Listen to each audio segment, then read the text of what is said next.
1931 সালের 5ই March Gandhi Irwin চুক্তি হয়। মোহনদাস করমচাঁদ গান্ধী এবং তৎকালীন ভাইসরয় লর্ড আরউইনের মধ্যে এই ঐতিহাসিক চুক্তি হয়েছিল। গান্ধী আরউইন চুক্তি কোনো সাধারণ চুক্তি ছিল না, বরং এমন একটি মুহূর্ত ছিল যখন ব্রিটিশরা প্রথমবার ভারতীয়দের সঙ্গে সমান ভিত্তিতে একটি চুক্তি করেছিল। কিন্তু ইতিহাসবিদরা বিশ্বাস করেন যে গান্ধী যদি চাইতেন তাহলে তিনি ভাইসরয়কে 5ই মার্চ ভগৎ সিং এর মৃত্যুদণ্ড বন্ধ করার জন্য চাপ দিতেন, কিন্তু তিনি তা করেননি। 1930 সালে যখন ব্রিটিশ সরকার ভারতীয়দের লবণ তৈরি ও বিক্রি নিষিদ্ধ করে, তখন সেই সিদ্ধান্তের বিরুদ্ধে গান্ধী আহমেদাবাদের সবরমতী আশ্রম থেকে ডান্ডি পর্যন্ত পদযাত্রা করেন। এই সময়ে কংগ্রেস ও ব্রিটিশ সরকারের মধ্যে লড়াই চরমে পৌঁছয়, এমনকি গান্ধীজিকে জেলে পাঠানো হয়। সেই উত্তপ্ত পরিস্থিতিতে আরউইন আলোচনার জন্য উদ্যোগী হন। ভাইসরয় আরউইন এবং গান্ধীর মধ্যে আলোচনা 1931 সালের 17ই ফেব্রুয়ারি শুরু হয় এবং 1931 সালের 5ই মার্চ চুক্তিটি স্বাক্ষরিত হয়। চুক্তির অধীনে ডান্ডি যাত্রার সময় ধরা পড়া সমস্ত বিপ্লবীকে মুক্তি দেওয়ার সিদ্ধান্ত নেওয়া হয়। এছাড়াও ভারতীয়রা সমুদ্রের তীরে লবণ তৈরির অধিকার পেয়েছিল। আন্দোলনের সময় যারা পদত্যাগ করেছিলেন তাদেরও পুনর্বহাল করা হয়, বাজেয়াপ্ত সম্পত্তিও ফেরত দেওয়া হয়। এই সময় প্রশ্ন ওঠে যে ভগৎ সিং এবং অন্যান্য বিপ্লবীদের শাস্তি দেওয়ার সময় ব্রিটিশ সরকারের সঙ্গে কিভাবে এই চুক্তি করা হলো। 1931 সালের 23শে মার্চ ভগৎ সিং, সুখদেব ও রাজগুরুকে ফাঁসি দেওয়া হয়।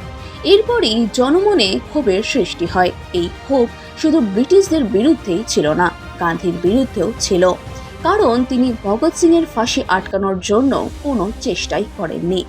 26শে মার্চ যখন গান্ধী কংগ্রেসের অধিবেশনে যোগ দিতে করাচিতে পৌঁছন, তখন তাকে কালো কাপড়ের তৈরি ফুল দেখানো হয় এবং গো ব্যাক স্লোগান ওঠে। সুভাষচন্দ্র বসু সহ কংগ্রেসের মধ্যে অনেকেই গান্ধী আরউইন চুক্তির বিরোধিতা করেছিলেন। সুভাষচন্দ্র বসু কংগ্রেসে থাকাকালীন 1931 সালের 20শে মার্চ ভগৎ সিং এর ফাঁসির প্রতিবাদে দিল্লিতে একটি বিশাল জনসভার আয়োজন করেন। ইতিহাসবিদরা এমন কোনো প্রমাণ পাননি যে গান্ধী ভগৎ সিং এর মৃত্যুদণ্ড রোধ করার জন্য বড়লাটকে চাপ দিয়েছিলেন। ইতিহাসের প্রাপ্ত প্রমাণের ভিত্তিতে বলা যেতে পারে, ভগৎ সিং এর ফাঁসির দিনটির আগে গান্ধী ও ভাইসরয়ের মধ্যে যে আলোচনা হয়েছিল তাতে গান্ধী ভগৎ সিং এর ফাঁসি রোধের বিষয়টি অপ্রয়োজনীয় বলেই মনে করেছিলেন। এই কারণে এই বিষয়টি এখনও ইতিহাসবিদদের কাছে সমালোচনা ও আলোচনার বিষয়। 1911 সালের 5ই মার্চ এয়ার মার্শাল সুব্রত মুখোপাধ্যায় জন্মগ্রহণ করেছিলেন। তিনি ভারতীয় বিমান বাহিনীর প্রথম ভারতীয় কমান্ডার ইন চিফ ছিলেন। সুব্রত মুখার্জি ভারতীয় বিমান বাহিনীর জনক হিসেবেও পরিচিত। 1932 সালের 8ই অক্টোবর ভারতীয় বিমান বাহিনী গঠনের পর সুব্রত মুখার্জি পাইলট হিসেবে নিযুক্ত হন। এরপর 1933 সালে তিনি ব্রিটিশ ভারতের করাচিতে প্রথম স্কোয়াড্রনে নিযুক্ত হয়েছিলেন।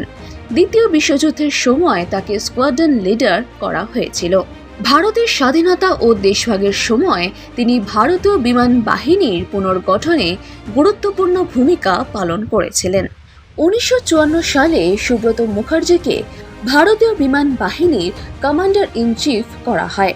এয়ার মার্শাল সুব্রত মুখার্জি 1960 সালের 8ই নভেম্বর জাপানের টোকিওতে মারা যান।